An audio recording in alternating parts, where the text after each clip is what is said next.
Welcome to Movies Playback, where we unravel the magic of movies one frame at a time. The movie starts with Jake Sully, who is a Marine and was paralyzed in battle. His twin brother, Tommy, had been training for 3 years to control an avatar on Pandora, a planet humans have invaded, hoping to get unobtainium, a precious metal. Jake is recruited when his brother dies to take over his avatar, a hybrid of the DNA of a human and a Navi, one of Pandora's indigenous people. He is transported to Pandora via a cryo chamber and disembarks using an oxygen mask since humans cannot breathe the air on Pandora. When Jake arrives at Pandora, he meets Dr. Grace Augustine and a fellow avatar driver named Norm Spellman. Grace is pissed that Jake is there, saying that she needs Tommy, who had trained for this. However, she puts Jake in his link, which puts his brain in control of the avatar. Once he awakens in his avatar body, he immediately disobeys the orders of the doctors, who want him to ease into things. He runs out of the facility, joyful that he has the use of his legs. Grace meets with Parker Selfridge, who seems to be the mastermind behind the invasion. The military leader is Colonel Quaritch. Grace is upset that Parker keeps trying to nose his way into the Avatar program, which is her department. Jake, Norm, and Grace take their avatars over the wall of the facility in a helicopter flown by Trudy Chacon. She drops them off for their canvassing mission, and Jake wanders away from the group. Here, he runs into a dinosaur-like creature who nearly attacks him. Grace tells him not to shoot it, as the creature's skin is too thick for bullets.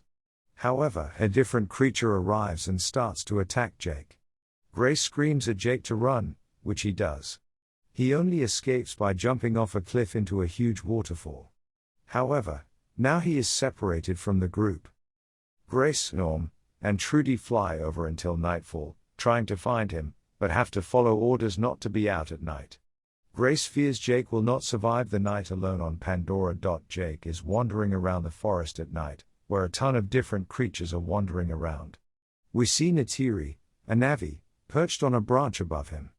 She is about to shoot him with an arrow when a little sea anemone-looking thing lands on her arrow. This seems to be a sign, and she does not shoot. Later, Jake finds himself in the middle of a pack of the panther-like creatures that attacked him before. Eventually he tries to fight them off and is about to lose when Neytiri runs over and starts killing the creatures with her bow and arrow. Jake thanks her profusely, but she is very upset about having to take the life of these innocent creatures. Jake follows her through the forest, asking her to teach him how to defend himself. She is going to refuse, but suddenly those anemone creatures are all around them again. Thousands of them perch on Jake's body, and Neytiri looks stunned. She takes him to a clearing, where a bunch of Navi ride up on Pandora's version of horses. They want to kill Jake since they know he is one of the Sky People, a human in an avatar's body. However, Neytiri says he was chosen by Iwa, their deity. They agree to bring him back to their home tree, where the final decision will be made by the leaders. At home tree, Jake meets Neytiri's parents, Moat and Atukon, who are the leaders of this clan of Navi. They are angry at Neytiri for bringing Jake, who repeats that there was a sign from Iwa. Jake says all he wants to do is learn, and they agree to let him stay on the condition that Neytiri teaches him everything. She complains about this responsibility, but her parents' word is final.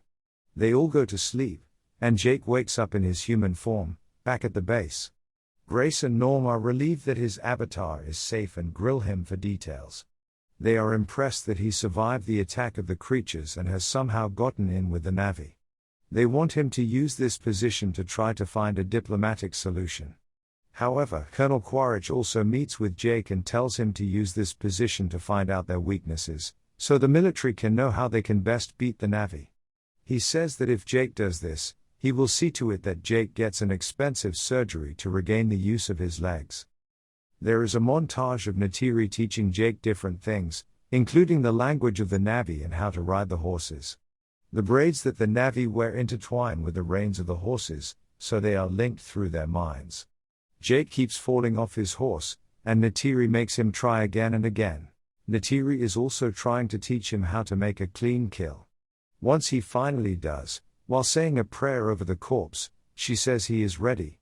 She takes him to the lair of her banshee, a pterodactyl-like bird that she can also ride using the connection of her braid to his. The two of them, along with some other Navi, climb up a huge structure in the sky to get to where the Banshees live. Neytiri tells Jake that he will know what Banshee is meant for him, since all the others will fly away in fear, but his will try to kill him. Jake finds a Banshee that stands up to him, and tackles the Banshee to try and make the first connection. Jake is nearly killed but finally makes the connection and takes his first ride. He says in voiceover that horses are not for him, but he was made to fly. Neytiri joins him on her own Banshee, and they exchange many loving looks. Suddenly, they are attacked by the Leonopteryx, a huge dragon-like creature that is easily 5 times as big as a Banshee. They fly down to the ground and somehow shake off the Leonopteryx.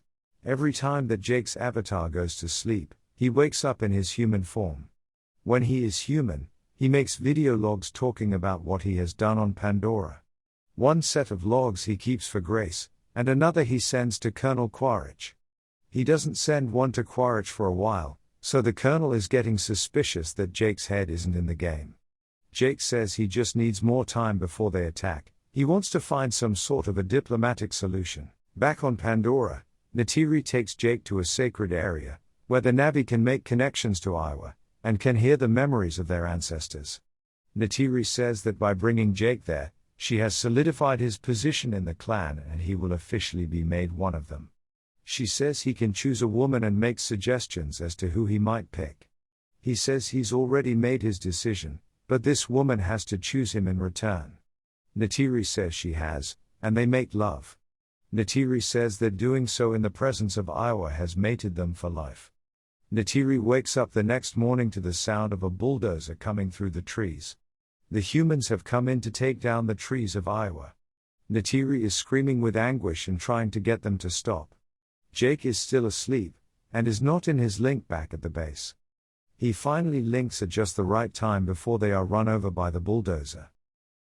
Arms frantically to try to get the bulldozer to stop, which it does for a split second before starting again. Colonel Quaritch is controlling the bulldozer. Jake jumps on the machine and breaks the cameras so they cannot control it anymore. Colonel Quaritch looks at the video and realizes that this is Jake. He realizes Jake has switched sides.